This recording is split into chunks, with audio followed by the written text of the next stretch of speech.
Messieurs et dames, une fois de plus, nous sommes ravis de vous retrouver dans votre tranche d'émission Passage oblige qui va recevoir aujourd'hui, une fois de plus, une écrivaine. Ça n'arrive pas tous les jours, bien sûr. Voilà pourquoi cette émission est totalement exceptionnelle, mais aussi extraordinaire, parce que nous recevons ici une personne, une personnalité également, pas ordinaire. Elle c'est une pasteur, femme de pasteur, femme dans le ménage, mais aussi motivatrice.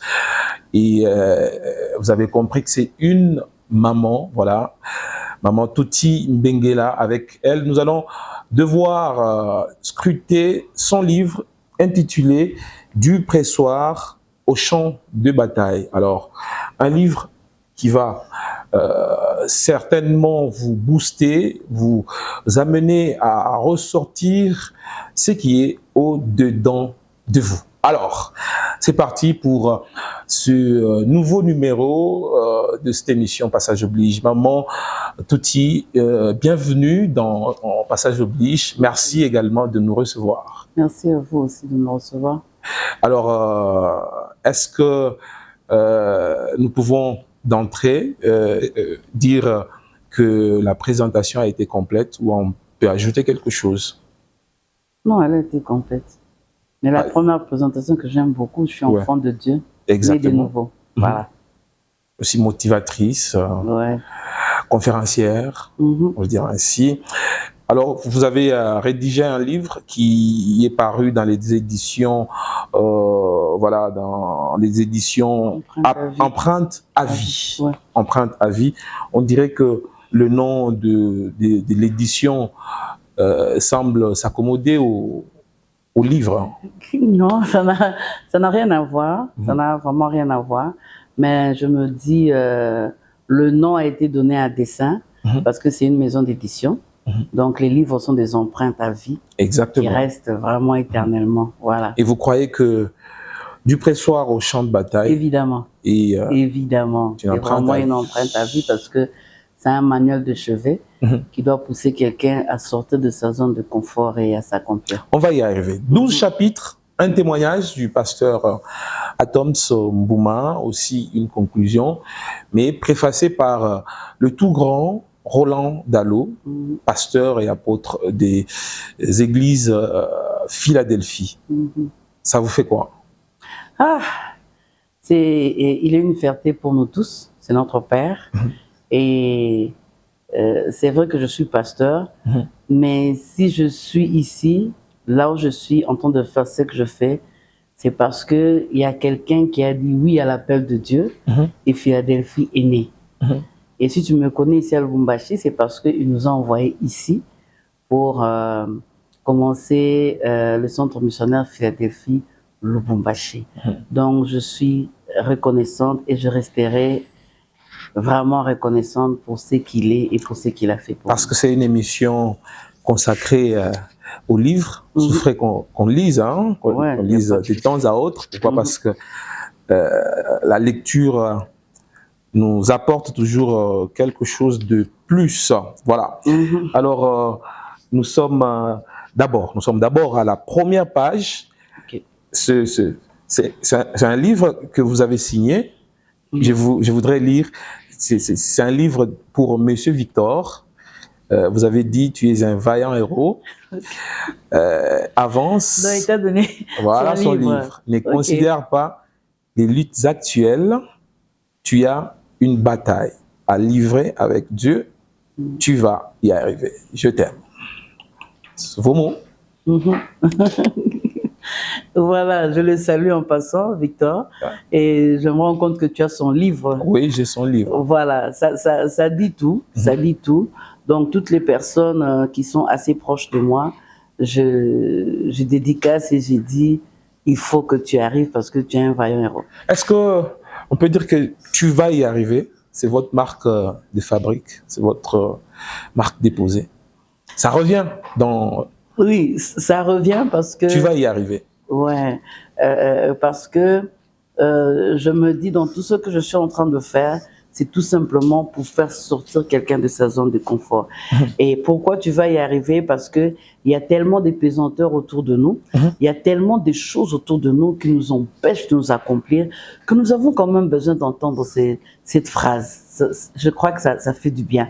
Et je crois que quelqu'un peut-être qui n'a pas encore lu, mais rien que la phrase, ça fait quelque chose. Vous l'avez aussi entendu de quelqu'un? Tu vas y arriver. Oui, de mon mari. Qui me dit, c'est lui d'ailleurs quand tu vas dans la dédicace, je suis en train de dire merci parce que à un certain moment quand on craque, quand on ne peut plus avancer et que il y a tellement des zones d'ombre, il y a. Je vais vous aider à lire ce que vous avez écrit. Ouais, pour lui, hein. À mon époux Timothée Mbenguela, j'ai bien prononcé le nom? Oui. Qui a cru en moi et qui m'a énormément soutenu dans cette œuvre. Plutôt, son amour et sa patience envers moi m'encouragent tous les jours à donner le meilleur de moi-même à mes 4 enfants, Tim, Jess, Ketia et Glory, fruit de mes entrailles et source de ma motivation. Je dédie ce livre. Alors, un petit commentaire par rapport à ça. Il n'y a pas de commentaire à faire. C'est vraiment la première personne qui me booste. En tout cas, j'ai la grâce d'avoir un conjoint, un époux qui a su découvrir ce que Dieu a placé en moi et qui m'encourage tous les jours.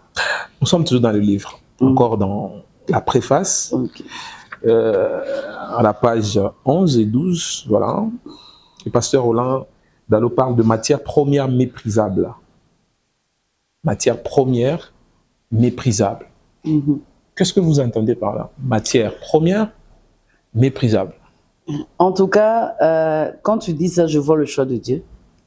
Parce que le choix de Dieu n'est pas le choix des hommes. Dieu nous prend comme matière première, méprisable par les hommes, mais pas par Dieu. Oui. Parce que Dieu nous connaît et il connaît lui-même le potentiel qu'il a placé en nous. Et matière première méprisable, j'en fais partie. Parce que tout ce que j'ai, tout ce que je suis aujourd'hui, c'est par la grâce de Dieu. Et la Bible dit, ce n'est ni par la force, ni par la puissance, mais c'est vraiment par le Saint-Esprit. Tout ce que nous faisons, c'est au travers de Dieu. C'est Dieu qui dépose et c'est encore Dieu qui nous donne la force de faire ce que nous sommes en train de faire. Nous sommes vraiment des matières vraiment méprisables. Personne ne peut se taper la poitrine pour dire que j'ai fait, je suis arrivé, si ce n'est par la grâce de Dieu. Est-ce que vous pouvez vous rappeler de certains mépris? Bon, le premier mépris, je ne citerai pas le nom, mais à un certain moment dans la vie, quand on regarde ses rêves et là où Dieu nous amène, et quand on essaie de raconter aux gens à gauche et à droite, sûrement qu'il y a déjà, bon, bien sûr qu'ils ne le disent pas, mais peut-être par l'attitude, il se dit, bon, est-ce que tu as très bien réfléchi? Parce que quelqu'un peut te mépriser sans te parler ouvertement, mais tout simplement par ses attitudes, par ses questions.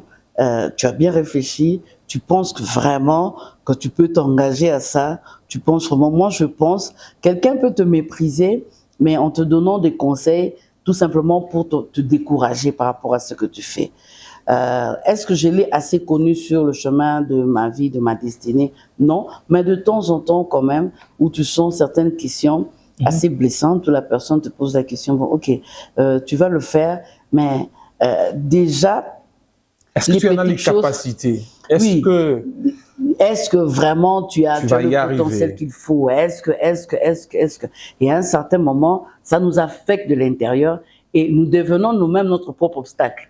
Nous commençons à nous poser des questions. Donc, on commence à se poser des questions, tout simplement parce que ça fait naître en nous comme une crise d'identité, où on commence à se poser des questions. Est-ce que maintenant je peux? C'est comme Gédéon dans le livre, comme je l'ai dit, commencer vraiment à se poser des questions. Où sont et tout ça. Voilà. Dans l'introduction, vous dites après 32 ans de marche avec Dieu, je me rends compte aujourd'hui que la parole qu'il avait prononcée sur moi représente tout ce dont j'ai réellement besoin pour réussir ma destinée ici-bas. C'est le tout premier paragraphe de l'introduction. Vous voulez dire... Je veux dire que tout commence par la parole qu'on reçoit de Dieu. Et la parole que j'ai reçue, lorsque j'ai reçu Christ comme Seigneur et Sauveur, il m'a dit, je t'ai choisi et tu vas apporter ma parole. je veux t'utiliser pour être une bénédiction pour les autres. Et tu vas apporter la parole. Lorsqu'il était en train de le dire, écoutez, je ne connaissais rien de la Bible, je ne connaissais rien du tout, je viens de recevoir Vous ne Christ. vous imaginiez jamais En tout cas, pasteur. jamais. Non, je comprenais pas. Surtout, pasteur, dans notre monde. Ouais. Vous êtes femme?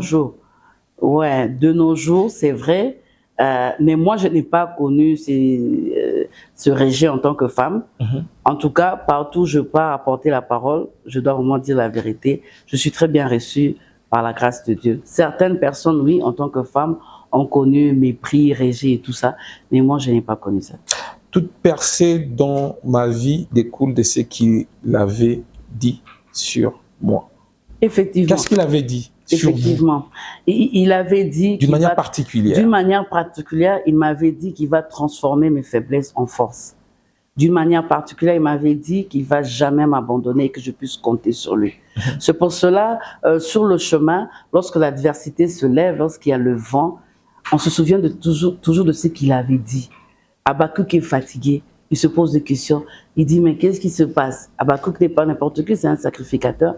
Mais Dieu lui dit, attends et écris.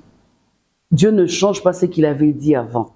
C'est pour que lorsque nous sommes en train de marcher avec lui et qu'il y a l'opposition, il y a toutes ces choses, que nous puissions nous souvenir de ce qu'il avait dit. Parce que sa parole est aussi esprit. Et lorsque nous entendons cette parole, nous récoutons cette parole, ça nous donne la force de continuer la marche.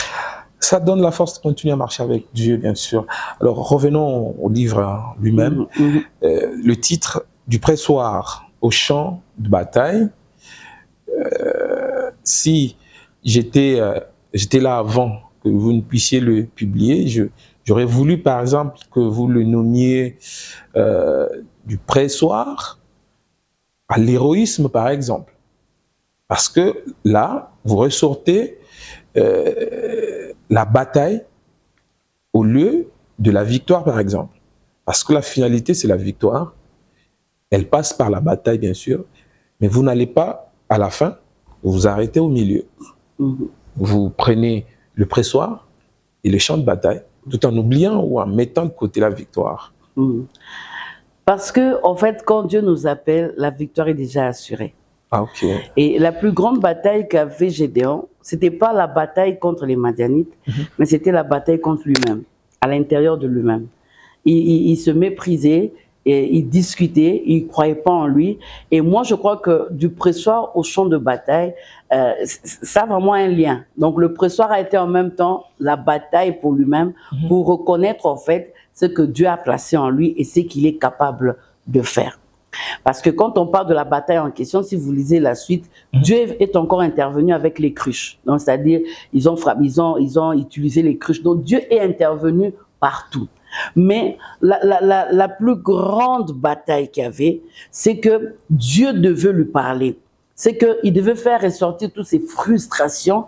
C'était comme pour lui des choses qui le rangeaient et qui l'empêchaient de voir ce qu'il était réellement. C'est pour cela je n'ai pas mis beaucoup d'accent sur la bataille en question, la victoire en question, parce que lorsque Dieu parle, il y a déjà la victoire. La preuve, il regarde Gédéon, le pauvre, le petit, il l'appelle du nom de sa mission, du nom de sa victoire. Donc pour dire que quand Dieu te regarde, il te voit déjà du nom de ta finalité. Alors que toi, tu es encore au début, lui, il voit déjà la fin. Voilà. C'est pour cela que je me dis, ça ne sert à rien que j'explique comment ça s'est passé, parce que du moment qu'il a déjà parlé, c'est déjà fait. Tout part d'un appel, n'est-ce pas? Pardon? Tout part d'un appel. Oui, oui, tout part de Dieu, de la parole de Dieu. Tout part de la parole vous dites toujours dans ce chapitre, vous dites, répondre à l'appel de Dieu n'a jamais été quelque chose de facile. Bon, c'est pas facile évidemment parce que lorsque Dieu parle, il parle par rapport à sa divinité. Mais nous sommes encore humains et nous resterons toujours humains jusqu'à ce qu'il vienne nous prendre dans les airs. Comment ça s'est passé avec vous particulièrement? Ah, c'était pas facile. C'était vraiment pas facile parce que lorsque Dieu parle, écoute, tu es dans une condition qui n'a rien à voir avec ce qu'il est en train de te dire. Donc ça, il te dit tellement de choses grandes. C'est tellement grand. C'est tellement grand. Et tu te projettes dans ça, Même quand tu te projettes là, tu n'arrives pas. Parce que ces pensées ne sont pas... Comme Marie qui disait, comment cela se fera-t-il? Mais Marie, c'est normal. Elle ne connaît pas d'homme. Et tu viens lui dire que voilà, il y aura un fils. Elle n'est même pas encore mariée. c'est pas possible, ça ne peut pas se faire. Et à chaque fois quand tu dis comment se fera-t-il, c'est qu'il y a un Dieu dedans. Ah, Et c'est le Dieu d'Israël. C'est ce que j'aime mon Dieu. À chaque fois, sur le chemin de la destinée, tu te poses la question, comment cela se fera-t-il? C'est que tu vas réussir. Alors, très chers téléspectateurs, il est impérieux aussi de se poser des questions. Comment cela arrivera-t-il? C'est pas de l'incrédulité. Non. C'est pas l'incrédulité. En tant qu'humain, on doit se poser des questions. C'est pas l'incrédulité parce que chaque être humain a droit à la frustration, d'exprimer sa frustration. Si tu lis le livre, tu vas voir que là, Dieu n'a pas condamné Gédéon. Il a parlé. Il est en train de parler au Dieu d'Israël. Il est tellement patient. Il est patient. Indulgent. Dieu ne l'a pas condamné. Il ne l'a vraiment pas condamné. Dès qu'il a dit, vaillant héros, après ça, il dit, va avec cette force que tu as. Et puis il dit, c'est moi qui t'envoie. C'est fini. On ne voit pas un Dieu qui gronde, on ne voit pas un Dieu qui se fâche. Et je crois que par ce livre, nous comprenons tout simplement que tout être humain a droit à s'exprimer, a droit à la frustration. Donc, derrière cette frustration, c'est cache une force extraordinaire. Derrière la frustration, derrière ta frustration, toi qui es en train de nous suivre en ce moment, il y a beaucoup de choses, beaucoup de potentiels qui peuvent ressortir et faire que la vie puisse non seulement parler de Dieu, mais aussi de toi en tant qu'outil par lequel tu es passé pour passer un message. Permettez la tautologie. Aujourd'hui, on parle de Maman Touti, outil par lequel Dieu est passé pour nous donner ce message contenu dans le livre des Juges, avec notamment l'histoire de Gédéon, une histoire passionnante. Et c'est venu comment? Pour que vous puissiez vous servir de cette histoire, seulement de cette histoire, sans parler d'autres histoires, par exemple. Ok, la Bible, elle est vaste, ouais. Elle sera toujours vaste. Et d'ailleurs, il y a beaucoup d'histoires qui peuvent motiver les... Il y en a tellement. C'est Dieu qui a mis ça dans mon cœur, moi je crois. Je ne peux pas dire que ça venait de moi-même, parce que vous avez dit dans la Bible, nous avons Moïse, nous avons Ruth, nous avons Anne, mais au fond de moi-même, c'est le nom de Gédéon qui est remonté. Je ne dirais même pas le nom, c'est va avec cette force que tu as. Et c'est tellement monté, et en rentrant maintenant, en relisant le livre, c'est à ce moment-là que je me suis rendu compte que Dieu m'a fixé sur la conversation entre lui et Gédéon. Et lorsque j'étais en train de lire, je me suis un peu retrouvée, parce que plusieurs fois, nous nous sommes retrouvés aussi au pressoir, où on a eu à discuter avec Dieu sur beaucoup de choses, où il a dit, mais les choses n'arrivent toujours pas, il a dit, et puis ça n'arrive pas, et puis la Bible dit, mon juste vivra par la foi, mais on est sur la terre, comment est-ce que je fais? Et j'ai eu à beaucoup discuter. Je me suis tellement retrouvée dedans, que je me suis dit, il faut que j'en parle, ça vaut la peine. Cette fois-là, je pense que vous allez nous en parler. Oui. Comment c'est arrivé? Comment vous avez discuté personnellement avec Dieu? Oui, le pressoir, j'en parle souvent. C'est un moment où je me suis mariée avec mon mari, et puis à un moment, en tout cas, on a connu beaucoup de problèmes financiers. À vous aussi? Oui, okay. Et c'était vraiment un pressoir. Parce qu'à vous voir, on dira seulement gloire à Dieu, et puis passez. Bon, je dis moi aussi gloire à Dieu, et je veux que ça reste comme ça, que la gloire puisse lui revenir dans tout ce que nous sommes en train de faire. Mais la vie est un parcours. La vie est un parcours. Ce que nous sommes aujourd'hui, c'est un parcours, et Dieu continue encore à avancer avec nous. Mais lorsque je suis en train de parler du pressoir d'antan, donc c'était des situations tellement compliquées, ou difficultés pour payer le minerval des enfants, difficultés pour payer le loyer, difficultés pour se déplacer, pour se nourrir, donc vraiment dans une précarité où tu te poses des questions, mais Dieu a parlé. Mais qu'est-ce qui se passe? Pourquoi les promesses ne suivent pas? Pourquoi pour avoir un petit rien là, c'est trop compliqué? Pourquoi? Qu'est-ce qui se passe? Et j'étais tellement dans un pressoir, à cet moment où je me suis quand même un peu révoltée contre Dieu. Je disais, où tu existes, où tu n'existes pas, parce que je suis vraiment fatiguée. C'est légitime, hein? C'est normal. C'est pas mal. C'est vraiment normal. C'est vraiment normal parce qu'on est humain et on restera toujours humain. Mais à chaque fois que tu veux abandonner, il y a toujours une force là. Il y a toujours une prédication. Il y a toujours une parole. Il y a toujours un livre. Il y a toujours quelque chose qui te fait encore remonter à la surface jusqu'à ce que, à un moment, Dieu lui-même, il ferait le chemin. Et un conseil que je peux donner à quelqu'un quand tu passes par le pressoir, fais attention, n'abandonne pas Dieu. Parce qu'il y aura beaucoup de sollicitations. N'abandonne pas Dieu. Et il y en a d'ailleurs. Il y en a. Va pleurer devant Dieu. Va être frustré devant Dieu. Va te fâcher devant lui, c'est ton Père. Dis-lui tout ce que tu veux. Je suis sûr que si tu le fais, il va de plus en plus transformer tes faiblesses en force. Il va te donner la force de continuer. C'est ce qu'il a fait avec moi. Voilà. C'est vrai qu'on ne va pas tout lire parce qu'on doit laisser quand même de l'espace aux lecteurs. Ils doivent s'en a procuré. Est-ce que où est-ce qu'on peut trouver le livre? Voilà, le livre, on peut déjà le trouver exclusivement au Centre missionnaire Philadelphie Lubumbashi, à Lido sur Nyangwe. Vous allez voir juste là, le livre est là. Dans le moment de culte, c'est sur la table de littérature, mais si tu viens au secrétariat, tu vas le trouver. Mais aussi, par la grâce de Dieu, nous avons lancé les extensions. Dans toutes nos extensions, on peut trouver ce livre, Accra, route de contournement, plateau Caravia, quoi encore? Ça va venir. Bel Air. Voilà. Donc, vous allez trouver les livres là-bas. Mais aussi, pour ceux qui sont du coin Absaro Carrefour, juste en sortant Absaro Carrefour, vous allez trouver les bien-aimés qui sont là en train de vendre le livre à la compassion. Ici, vous allez trouver aussi le livre par la grâce de Dieu. Du pressoir au champ de bataille. Cette photo, ça vous dit quelque chose? Comme quoi? Qu'est-ce qui vous saute à l'œil? Je vois une personne sereine. Ok. Rassurée. Ouais. Assurée. Voilà. Toi, tu vois quoi? Ben, c'est ce que je vois également. Voilà. Qui vous a aidé à la choisir? Vous-même? Non, je travaille avec toute une équipe et en passant, je dis merci parce que Dieu est là, mais aussi Dieu a mis des hommes et des femmes qui nous aident. Le photographe a fait, il y a l'assistante qui est là, chargée des relations qui est là. Et en passant, vraiment, je lui dis merci. Une jolie photo, en passant, voilà. Et puis, ça sent de l'excellence, bien sûr. À l'instar de Gédéon, à qui Dieu a parlé, dans une période de précarité, de grande humiliation, de forte turbulence et d'incertitude, et qui avait du mal à croire en la parole de Dieu, venez de lui adresser.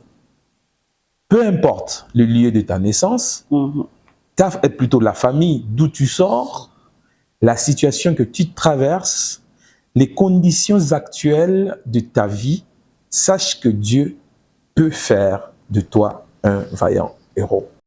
Vous vous adressez à une personne, vous avez d'ailleurs personnalisé. Vous avez utilisé le singulier. Ça porte quoi? C'est important. Les gens qui me connaissent, quand quelqu'un lit le livre et dit ça, c'est Touti. C'est comme ça que je suis. J'ai deux messages dans mon ministère. C'est celui d'abord de booster les gens à croire en Dieu, malgré les circonstances, à rester focalisé et à s'accrocher à Dieu. Mais aussi le deuxième message, c'est pour dire à la personne, écoute, tu as un potentiel, tu dois y travailler, Dieu est avec moi, Dieu est avec toi plutôt, tu dois sortir de ta zone de confort et devenir un canal de bénédiction pour les autres. Et moi, je pense que la meilleure façon de motiver une personne, c'est vraiment de lui parler singulièrement. Donc, ils sentent comme si vraiment tu es en face de lui, qu'ils comprennent qu'en fait, tu comprends sa douleur, tu sais là où il se retrouve, tu connais sa situation. Et là, la personne se sent interpellée. Cette manière de faire, cette manière de parler, fait que la personne lit, se rend compte que, on dirait que l'auteur est juste devant lui et il est en train de lui parler. Donc, c'est fait vraiment intentionnellement. Et ça passe, ça fait ça fait des victimes, je le dirais ainsi. Est-ce que ça fait des victimes? Est-ce qu'on peut dire des bonnes victimes? Voilà, des bonnes victimes. Vraiment des très bonnes victimes qui reconnaissent maintenant ce que Dieu a placé et qui se disent, je dois faire quelque chose. Quelques témoignages de certaines personnes qui ont lu les livres. Évidemment, j'ai eu vraiment le retour des gens qui sont venus. Une première personne qui m'a dit, quand je lis ce livre, j'ai comme l'impression que tu es en face de moi, tu es en train de me parler.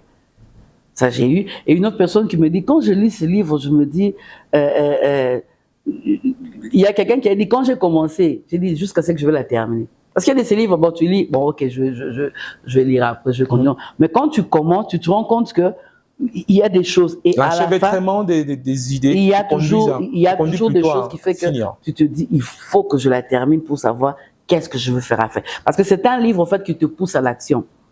qui te pousse vraiment à l'action. Vraiment à l'action. Et c'est fait à dessein. Un livre qui te pousse à l'action, et le temps apparemment n'est pas de notre côté. Le temps est vraiment jaloux. On signale qu'on a quelques temps seulement alors qu'on n'a pas encore quelque chose. Moi-même, je ne me suis pas rendu compte. Vous intitulez le chapitre 2 « Crise de leadership ». Qu'est-ce que vous voulez dire par là? En fait, je suis en train de parler de Josué parce que pour bien comprendre la période des juges, il faut comprendre le rôle de Josué. Moïse a fini son rôle spirituel pour amener le peuple vers Dieu. Et maintenant, Josué prend la relève pour amener militairement le peuple à la conquête, pour aller prendre la terre promise. Alors, qu'est-ce qui se passe? Il fait son travail, tout se passe bien. Mais après, le peuple accepte de continuer à croire en Dieu, de continuer à s'attacher à Dieu. Ils sont à Canaan, mais il y a quelque chose qui se passe. Dieu les a pas livrés tout le peuple. Donc il y a des peuples qui sont encore avec les idoles, les dieux étrangers qui sont encore là.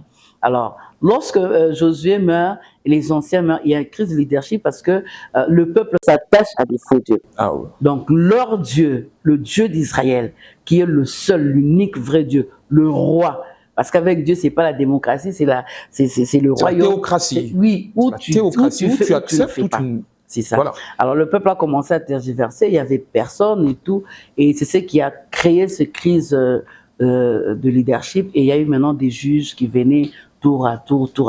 C'était au fait pour vraiment expliquer le contexte, comment est-ce que Gédéon s'est retrouvé. Parvenu, voilà. Voilà, comment est-ce que Gédéon s'est retrouvé là et comment est-ce qu'il a été choisi. Est-ce que vous avez aussi projeté cette crise de leadership à notre société actuelle? Ouais, on m'a déjà posé cette question. Ouais, ok, je fais un effort pour rester, pour bien répondre. Ouais. Je peux dire que, en fait, la question qui m'a été posée avant, c'est comme celle que tu viens de me poser pour dire qu'il y a cette crise de leadership. Je peux dire oui. La solution de l'humanité, c'est Jésus. Ah oui. C'est Dieu seul. C'est Dieu seul. Et ce n'est pas un homme qui va changer le monde. Ce n'est pas un homme qui va changer un pays. Ce n'est pas un homme même si ça passe par un homme, mais c'est pas lui du tout. C'est pas lui. En fait, je suis en train de dire ceci. Pour que les gens tournent le regard vers Dieu, bien sûr, Dieu ne va pas mettre un ange, il va passer par un homme. Mais un homme qui a aussi les regards tournés vers Dieu pour arriver à tourner le peuple vers Dieu. Donc, c'est vraiment ça. Cette crise de leadership, si ça persiste, c'est parce que tout simplement, les hommes refusent Dieu. Les hommes refusent d'avancer avec Dieu. Et ils croient qu'avec leur propre intelligence, avec leur propre sagesse, ils peuvent arriver à résoudre les problèmes. Les problèmes ne vont pas se terminer, bien sûr, mais avec Dieu, c'est possible. Voilà la réponse que je peux donner. Mais gloire soit rendue à Dieu parce qu'il a toujours sa réserve. Toujours. Même quand Élie pouvait pleurer devant Jézabel. J'ai aussi parlé d'Élie. Voilà. Donc, même quand il dit ça, vous pouvez lui dire que j'ai encore les 7000, voilà. Voilà. Donc, les Gédéons, c'est les gens de la réserve de l'Éternel. Tu as bien dit. Tu as tellement bien compris que je me dis, pourquoi tu continues à me poser des questions? Parce que tu as tellement compris. Alors, je vais peut-être arrêter de vous poser des questions parce qu'on est presque à la fin. Alors, le chapitre 4, vous le consacrez totalement aux Madianites. J'ai d'ailleurs sauté le désespoir d'un vaillant héros, c'est à dessein, mais en fait, c'est pour pousser aussi des auditeurs et des spectateurs à rechercher le livre et le lire. Il y a un très bon chapitre, le chapitre 3. C'est très important parce que quand tu parles de la Bible, il faut faire sortir le texte pour l'appliquer dans la vie de tous les jours. Il faut que la personne comprenne, quand on parle des Madianites, c'est qui les Madianites? Vous leur réservez tout un chapitre. C'est très important parce que si on n'identifie pas l'ennemi, on ne saura pas mieux le combattre. Okay. Il faut bien l'identifier pour comprendre comment est-ce qu'il agit pour que maintenant tu appliques le remède qu'il faut. Sinon, tu ne comprendras pas. Je ne peux pas parler de Gédéon, sans dire exactement Gédéon faisait face à qui, à quoi. Voilà. Donc, c'était vraiment très important de comprendre que les Madianites aujourd'hui sont des personnes qui t'empêchent d'aller de l'avant. Ce sont des personnes qui combattent ta destinée. Parce que le rôle des Madianites, c'était non seulement de tuer les Israélites, mais de les empêcher d'avancer. Voilà. De les empêcher. Quand quelqu'un t'empêche de te nourrir, il veut ta mort. Exactement. Voilà. Alors, c'est très important pour que je puisse prendre ce texte et le mettre dans l'actualité pour que la personne comprenne que les Madianites de la Bible peuvent aussi être ces pesanteurs autour de toi. toutes les choses, toutes les circonstances, tout ce que tu es en train de vivre et qui t'empêche d'aller de l'avant constitue les Madianites. Tout ce qui t'empêche d'aller de l'avant constitue ce qu'on appelle les Madianites. Ce sont tes ennemis, ce sont les ennemis de ta vie. Il faudra connaître leur mode opératoire pour ainsi les contrecarrer. Et on sait que la victoire est certaine avec Dieu. Et il faudra continuer à être consacré à Dieu et puis avoir cette victoire. Alors, je saute encore. Je vais carrément, avant de revenir à la page précédente, je vais à la page 84 où le docteur Atom est en train de donner un témoignage. J'aime un passage qu'il dit, c'est un peu comme un manuel de survie. C'est un peu comme un manuel de survie. Ça dit quoi?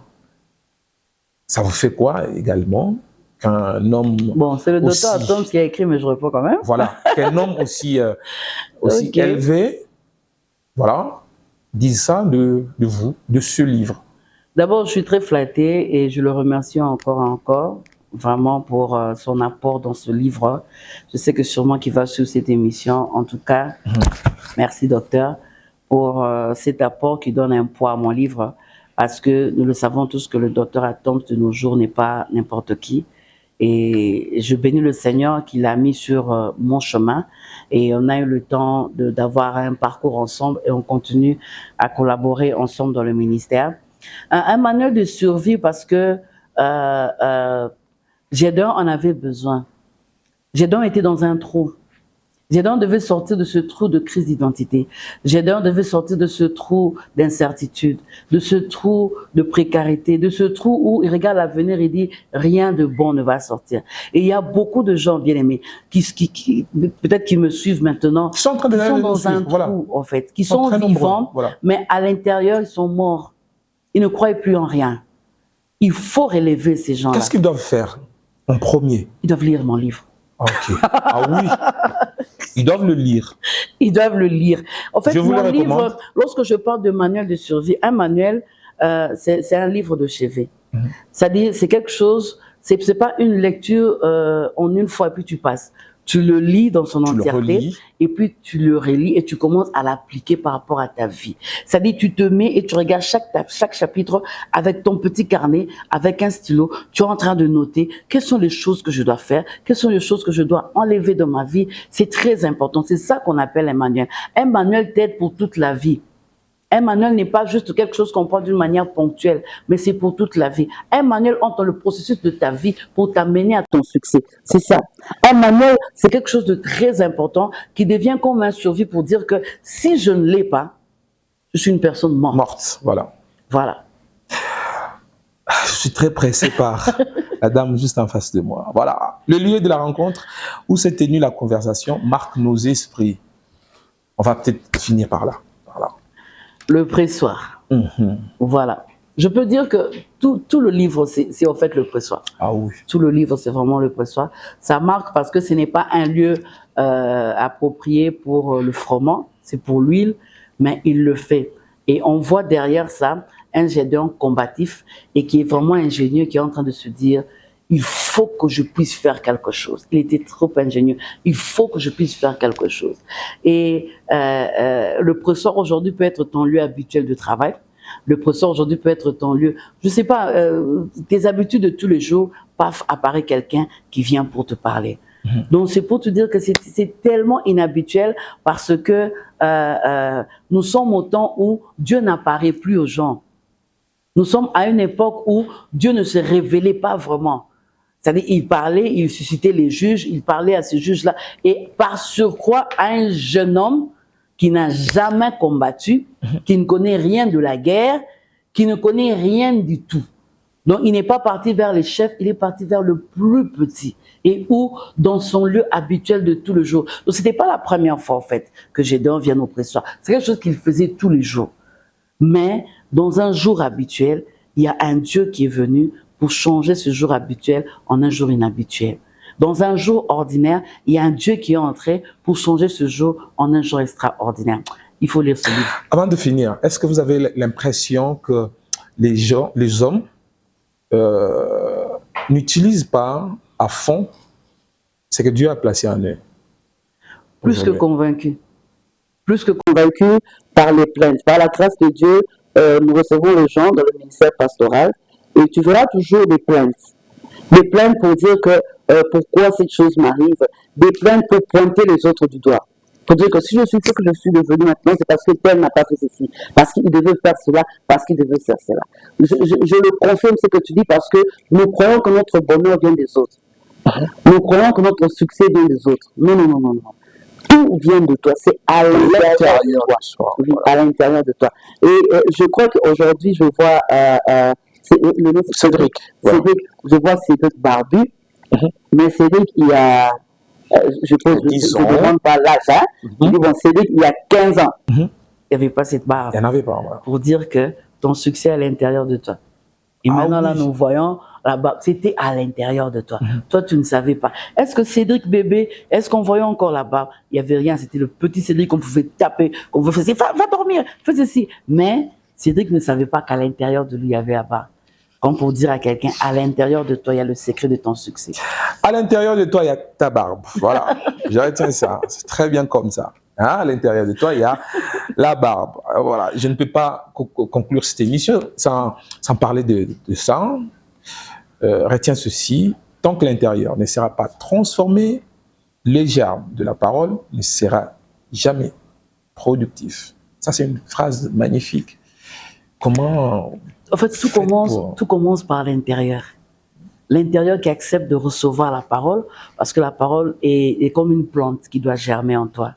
Et maintenant, l'ennemi, c'est cela, il vient l'étouffer avec plusieurs questions. Il vient l'étouffer avec des situations compliquées. Il vient l'étouffer en toi-même. Tu te poses tellement de questions. C'est pour cela, Dieu a eu le temps de vider Gédéon. Ah oui. Il a vraiment vidé. Il a tellement écouté. Tellement vidé.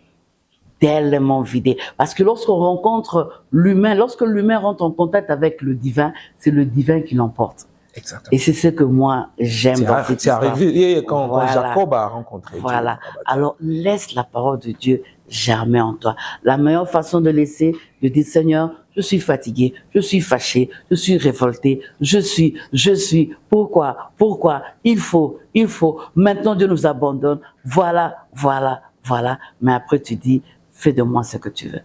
Fais de moi ce que tu veux. La phrase vient de Maman Toti Benguela. Moi, je vais conclure par celle-ci. Elle vient toujours de son livre. La seule façon de voir ses faiblesses se transformer en force est de se vider devant lui sans réserve. Notez bien, il faut souligner ça. Sans réserve, comme un enfant. Voilà, c'est une phrase qui me passionne. On a fini cette émission, Maman Toti. Est-ce qu'on peut la conclure? Ouf! Je sais pas. Est-ce qu'on peut la conclure avec vous, avec un petit résumé, un petit mot qui pourra faire du bien à quelqu'un? Je crois que je dois parler à quelqu'un. Ouais. Je veux lui dire tout simplement, tu vas y arriver, n'abandonne pas. Ce n'est pas facile, oui. Il y a tellement d'obstacles, oui. Il y a tellement d'adversités, mais j'aime ce que Dieu dit dans sa parole. Il dit, je donne la prospérité, je crée l'adversité. Le même Dieu. Il le crée parce que sur le chemin pour aller vers l'accomplissement de la promesse de Dieu, il y a l'école de Dieu. C'est-à-dire Dieu t'apprend, Dieu veut t'aider, Dieu veut te former pour que lorsque tu vas arriver là-bas, que tu puisses rester tout simplement assidu, accroché à lui. Allez, consommez ce livre sans modération. Maman Toti, vous êtes posé des questions par rapport à ces deux enveloppes qui sont juste là devant vous. Est-ce que vous pouvez en choisir une seule? Ok. Bon, le temps, on faisait non. Pourquoi vous avez choisi celle de votre droite? Je sais pas, peut-être le main. Peut-être j'écris, je suis droitier. Ah, ok. Est-ce que vous pouvez l'ouvrir? Ok, le mystère. Ouais. Ok. Voilà. Est-ce que vous pouvez nous lire le nom qui y est couché? Nadège Mboyo. Vous la connaissez? Oui. Est-ce que vous pouvez parler d'elle pendant 30 secondes? Nadège Mboyo, la fille aux doigts d'or, qui prépare comme jamais. C'est tout. Alors, cette émission finit par là, par ces éloges magnifiques de Maman Toti Mbengela, notre invitée de ce jour. Avec elle, nous avons plutôt scruté le livre, son livre intitulé Du pressoir au champ de bataille. Merci de nous avoir suivis. Merci à toutes les équipes en régie. Merci à Lorraine Moukonkole, ma réalisatrice en or. Merci à Maman Toti d'avoir accepté notre invitation. Merci également à Victor Suedi qui nous a facilité ce contact. Merci également à Madame Nadège, l'assistante de Maman et toutes les personnes autour de Maman retrouveront ici nos remerciements. Nous n'oublions pas également de faire un coucou à Divine Banza. Nous vous retrouvons à la prochaine avec le même et réel plaisir. Surtout, continuez à nous suivre sur toutes nos plateformes. Merci également d'avoir porté le nombre à 2000 abonnés déjà à notre chaîne YouTube. Merci.